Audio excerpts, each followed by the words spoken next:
Assalamualaikum warahmatullahi wabarakatuh. Selamat pagi teman-teman. Jumpa lagi dengan kami Tabir Saham. Kali ini kami ingin membahas salah satu grup karya PT Adikarya Persero Tbk dengan kode ADI.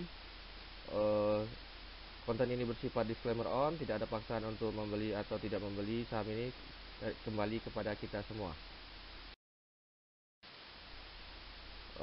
Kita lihat di sini pemegang saham ADI adalah pemerintah RI dengan 51% dan masyarakat 49%.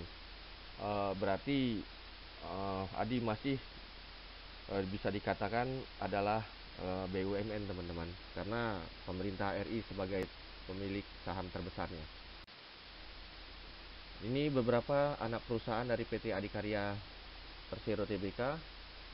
Bisa dilihat Adikarya Properti bergerak di bidang properti dan gedung.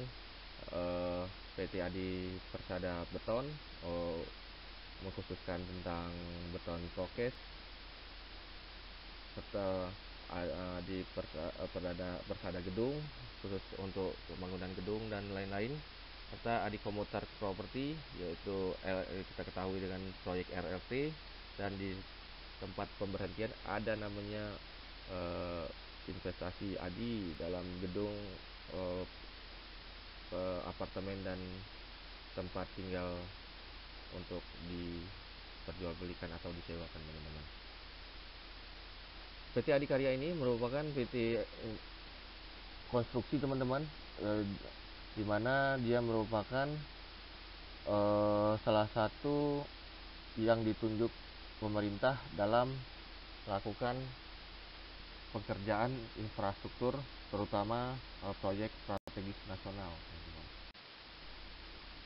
Berikut adalah proyek strategis nasional PT Adi yang masih dikerjakan. Kita bisa lihat tol Comdau, progresnya baru 61%, LRT wilayah Jabodetabek 80%, tol Aceh Sigli sudah 68%, Bendungan Puro Tiro 24%, Derbaga Patimban 33%, Bendungan Sadawarna 22%, dan masih banyak yang lain teman-teman.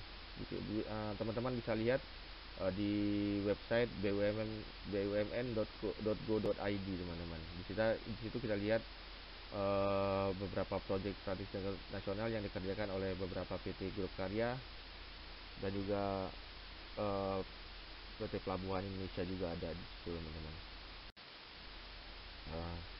Ini kita lihat fundamental dari perusahaan Adikarya.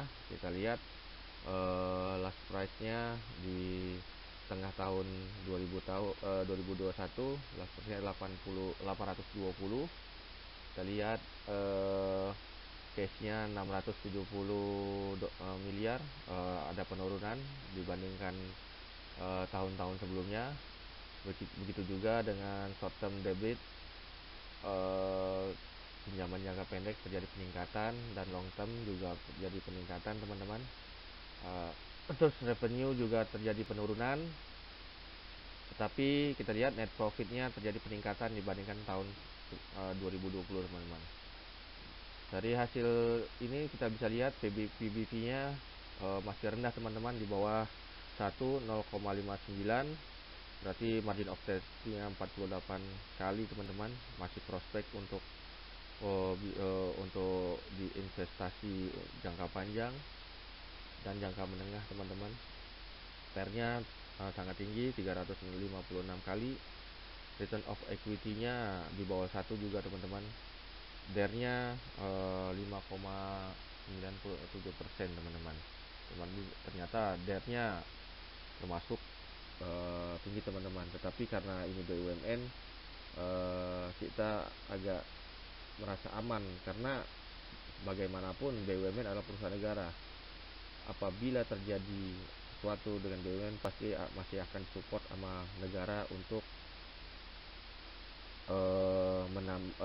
menyehatkan BUMN ini teman-teman.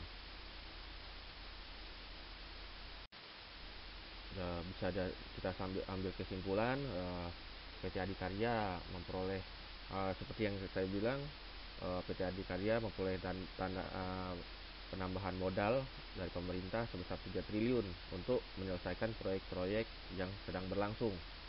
Begitu juga dengan adanya SWF ini membuat kinerja ADI makin meningkat karena pembiayaan infrastruktur dibiayai nama SWF. Serta dengan harga ADI yang sekarang Rp820 per lembar saham, bisa dikatakan under value teman-teman. Dan ditambah lagi LRT belum beroperasi, itu bisa meningkatkan pendapatan dan juga properti yang ada di tiap halte ADI, tiap halte LRT ADI bisa memperoleh keuntungan dari properti tersebut teman-teman. Dibandingkan grup karya yang lain, PT ADI ini merupakan perusahaan yang mempunyai hutang terkecil teman-teman dibandingkan Wika dan PTPP dan YSKT.